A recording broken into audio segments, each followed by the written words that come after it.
Hey y'all, it's the 13th of March here in South Central Kentucky. We've got beautiful weather out today and we're spending some time outside gearing up for the 2024 Purple Martin season. Every year it seems like I get a lot of questions and comments through social media from folks who are curious what exactly is a Purple Martin. Or maybe you already know what a Purple Martin is, but you're interested on how to start a colony of your own. If this sounds like you, then stay tuned for the following video. So what exactly is a Purple Martin? A Purple Martin is a migratory songbird that can be found throughout Kentucky and the eastern half of the United States in the summer months. Purple Martins are unique in the fact they rely 100% on humans for housing. You see, if it wasn't for housing like this here behind me, Purple Martins wouldn't have a place to nest and raise their young. Experts believe this dates back thousands of years ago, as indigenous tribes used to place garden-grown gourds in and around their living areas to attract these birds, in turn significantly reducing the local flying insect population. In the winter months, Purple Martins will begin their treacherous journey from the rainforest in South America, heading north to the eastern half of the United States to their nesting locations. In Kentucky, you can expect to see new Purple Martin arrival anytime from late February all the way through June. At the conclusion of the nesting season, typically in September, Purple Martins will gather at a roosting location before heading south back to the rainforest. Purple Martins are a member of the swallow family. In Kentucky, throughout the summer, there are several swallow species that could be misidentified as Purple Martins. So now that we've discussed a little bit about what the Purple Martin is, maybe you're thinking about purchasing and placing your first Purple Martin house. There are some things that should be considered before doing so. The first one being site location. In order to attract Purple Martins to a newly placed house, you have to ensure the house is placed in a location suitable for Purple Martins. An ideal location for Purple Martins would be one free of any tall obstructions. This includes a lot of tall trees, tall buildings, high-profile vehicles, anything that could inhibit the Purple Martin's flight in and out of their nesting cavity. Another thing when it comes to location that has to be considered is how close is the Purple Martin house going to be in relation to your own home. Purple Martins have been relying on humans for years. Therefore, they're very social birds. Purple Martins prefer to be close to human activity. I would recommend placing a Purple Martin house anywhere from 20 to 30 yards from your own home.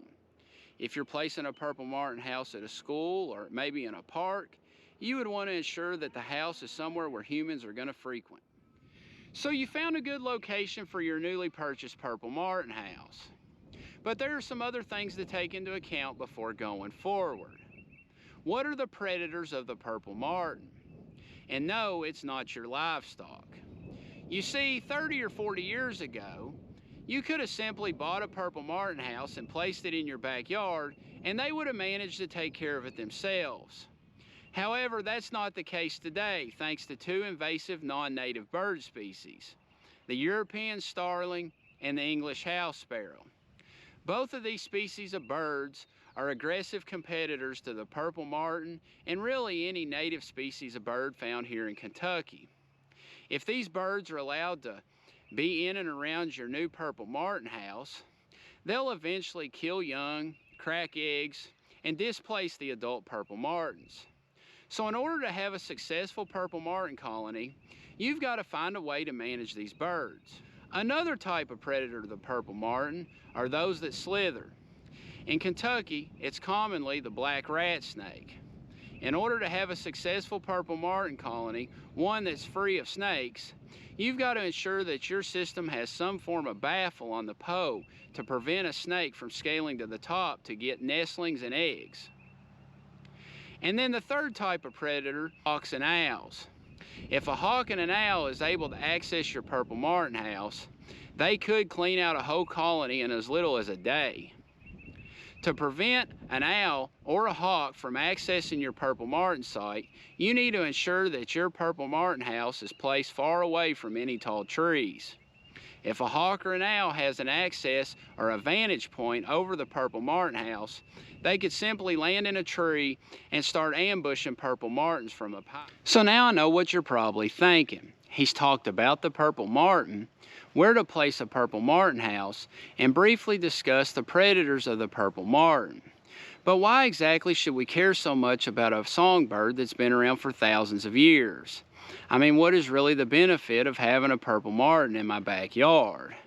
Well, you see, purple martin numbers have been in a significant decline over the last 50 to 60 years. And there's many factors that have influenced this, but we'll discuss 3 of the main ones here today. The first being, there's just simply not enough people putting housing out for purple martins. And what housing there is out, a lot of it's not managed appropriately. Like I stated earlier, the 2 invasive non-native bird species, the English house sparrow and the European starling, they've absolutely wreaked havoc on all native cavity nesting birds found here in Kentucky. The purple martin is no exception. Without some form of human intervention, purple martins are just not able to withstand this aggressive competitor. That's why it's critical to have a successful purple martin colony. You take steps to manage and contain these birds away from your purple martin house. Another thing that's caused purple martin decline is just simple habitat loss. All across North and South America, purple martins are losing habitat every day. And the third reason for the loss of purple martins is the overuse of pesticides. So what are the benefits of becoming a purple martin landlord? Well, as I said earlier, purple martins are aerial insectivores. A single purple martin can consume hundreds of thousands of flying insects over the course of a season. You can only imagine what 12 or 24 pair of these birds will do in your backyard. You won't have to worry about swatting flies away at the family picnic or spraying toxic chemicals across your yard to control those pesky bugs. The purple martins will simply take care of that for you. But there are many other benefits to the purple martin. For one, it provides an educational opportunity for adults and children alike. You get to see a unique bird that not many people know much about. You get to see it in its natural habitat, you get to see it lay eggs, hatch the eggs, fledge the young, and then return to South America over the winter, only to return back to the same nesting site it was at the year prior. These birds are aerial acrobats and have a lot of unique sounds. They give an interesting conversation starter for those who want to put up a purple martin house in their backyard. So now that we've went a little bit more in depth on the purple martin, we're going to move on to talk about the different types of purple martin housing. Now out here on the table I've laid out 3 different types of purple martin housing, and this is probably what you're most commonly going to see landlords using to house their purple martins. To start, we'll go over the typical 12-unit purple martin hotel. Now this is the one that you're most commonly going to see at your local farm store, or maybe your co-op. Maybe your neighbors have one up for 15 years that they've neglected to take down or clean out. This is a good option in the fact that it's economically reasonable. This type of house is easy to get. It's fairly cheap. Now this particular model is actually made out of sheet metal. This is an older version. More of the newer ones out today on the market are generally made out of plastic and become brittle. So if you live in an area that's prone to high winds, this type of housing could get broken or cracked, and they can eventually get weathered pretty easily. Now most of these models, they come with doors on the front that open like this. That way you can access the nesting cavity throughout the season. You're going to want to perform nest checks throughout the season on your purple martins to clean out any unwanted bird nests or remove any debris, check on eggs or young nestlings. At the end of the season, you'll also want to clean out the cavity. Most models come with these little door covers to cover the entrance hole to the cavity. That's something I would recommend prior to the purple martins arriving to the house to keep any unwanted birds out of your housing system. Is you'll want to make sure you have some way to raise and lower this house so you can access the inside of the house to, like I said, perform nest checks and clean the house out at the end of the year. Therefore, you're going to want to try to find a telescoping poe if you can do that. Like I said, a good option, relatively cheap, easy to find. It wouldn't be my first pick if I was going to house purple martins, but if you don't have a lot of money to spend, this is a good option. Now moving on, we'll go to the garden grown gourd. This is actually what we first started with here on the farm. This is a good option if you have access to birdhouse gourd seeds or maybe bushel gourd seeds. This option is very economically friendly. However, it does take a whole season to grow these gourds, and you do have to let them sit over the winter before you puncture a hole in them and get the insides out. Now, there are some limitations to this. These gourds will eventually become brittle. So over a couple seasons, no matter what you do to preserve the gourd, they'll eventually wear down on you and you'll have to replace them. The other limitation to this gourd is you have no way to access the inside of the cavity unless you put some form of hoe with a lid on the side. So as you can probably see here, there's actually nesting material in this gourd. You know, again, these gourds do have their limitations, but they are a good way to for beginners to start a purple martin colony on a budget. And thirdly, we'll go to the more newer models of purple martin housing. Those are the plastic synthetic gourds. Now these ones you're looking at here, they're actually made by Troyer. The Troyer gourd is probably, in my opinion, the best option out there for purple martin housing. These are generally low maintenance. They last a long time. I've actually had these particular gourds since 2013. And they're going into their 11th season, and they still look brand new. This is the actual nesting cavity for the purple martin, and they come with a tunnel at the entrance, a little porch, and the entrance hoe is actually rectangular instead of round. This deters the European starling from taking up a nesting site inside your gourd. It will not deter the English house sparrow, but it will deter about 95% of the European starlings. The tunnel on this gourd provides protection to the purple martins if they're nesting in this cavity, and let's just say you get an owl or a hawk that wants to try to access the gourd. They can't get their arms or their legs inside the gourd to pull out young birds. So this is a very beneficial option throughout the season. With these particular gourds, they sell an aluminum pole that is 15 foot high with perch rods on the top to attract purple martins. And it also has a pulley system or a winch that you can raise and lower the gourds throughout the season to monitor the nestlings or check on eggs or clean out any kind of debris.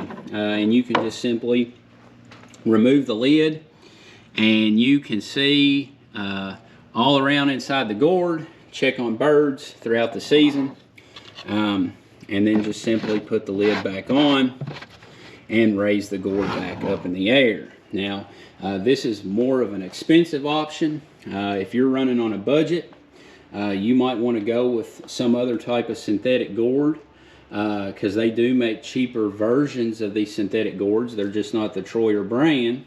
But these gourds are a good option, a good long-term option, low maintenance option.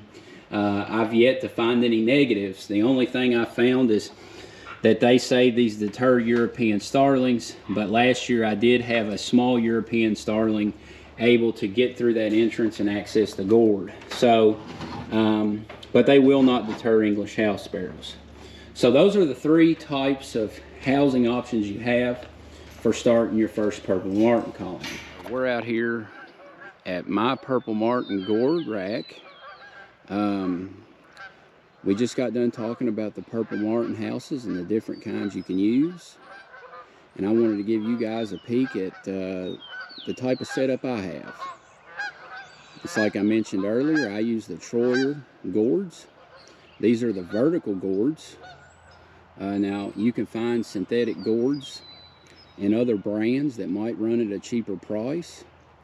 But this particular gourd rack is a 12-unit gourd rack, a 12-unit Troyer gourd rack. And you can find this particular setup online at purplemartinproducts.com. or if you live here in South Central Kentucky, Goldenrod Feeds in Casey County carries these gourd racks. And this is really the ideal apparatus you need for purple martins in today's world. But like I said, it's really based on personal preference and how much money you want to spend on a gourd rack. We started with garden-grown gourds, 10 feet high, hanging from a 2x4 attached to a 4x4. And I had to get on a ladder and get up to the top of the pole to check on the gourds throughout the season. But this particular rack, the gourds are attached by an aluminum arm. You can see the aluminum arms coming off the sleeve. And these aluminum arms are removable. And the gourds just simply slide onto the arms and then are fastened on and secured with a clotter pin. And like I mentioned in the earlier video, you can easily raise and lower this gourd rack and pop the lid off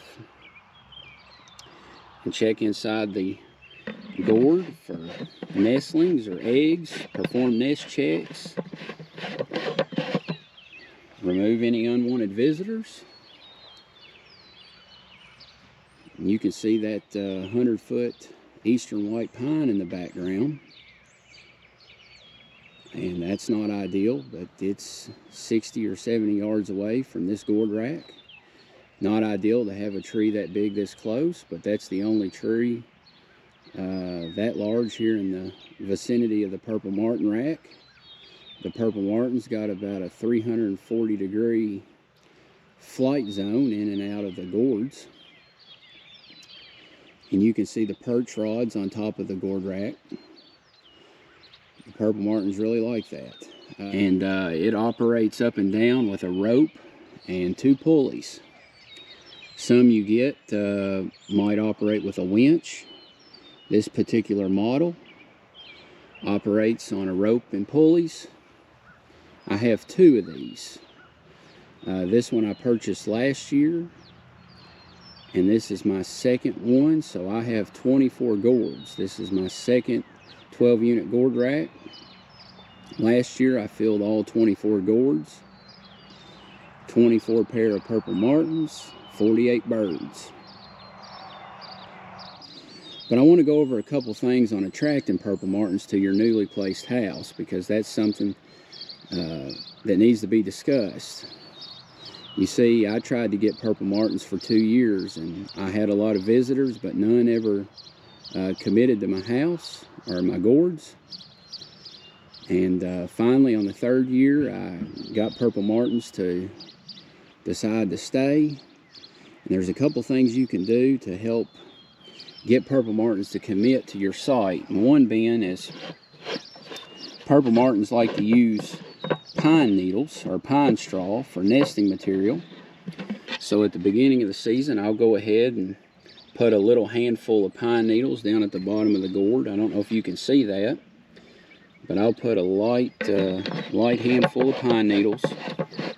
It just kind of gives the purple martins a head start. So if you've got some visitors at your site and they go in and they see the pine needles already there, they're more likely than not going to continue building a nest there. Some other things you could do to help attract them is have some perching rods at the top of your unit. Purple martins like to perch above their houses. They do sell decoys, purple martin decoys, that you can place at the top of the house. Maybe you've got some passing purple martins. But really the main thing is to make sure that your purple martin house is in an area free of a lot of tall obstructions and free of non-native invasive birds. I can hear an English house sparrow here chirping in the background. That's the kind of bird that would prevent your purple martins from taking up nesting at your site. But guys, as you can see, it's fairly simple, and they're good birds to have around. So Let me go ahead and get this thing raised up in the air. We've got the purple martin rack hoisted up. As you can see, you can tie off the rope down at the bottom. And she's up and ready for the season. Like I said, 15 foot high, 12 unit gourd rack. All the gourds are filled with pine straw, and we've got letters and numbers on our gourds to identify which birds are going to which gourd.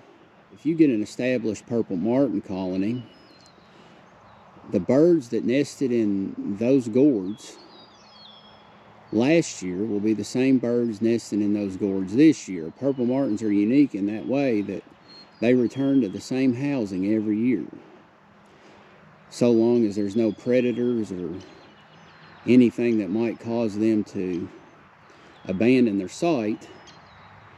That's why I put letters and numbers on the gourds, because I like to keep documentation on how many eggs and how many nestlings fledge those particular gourds.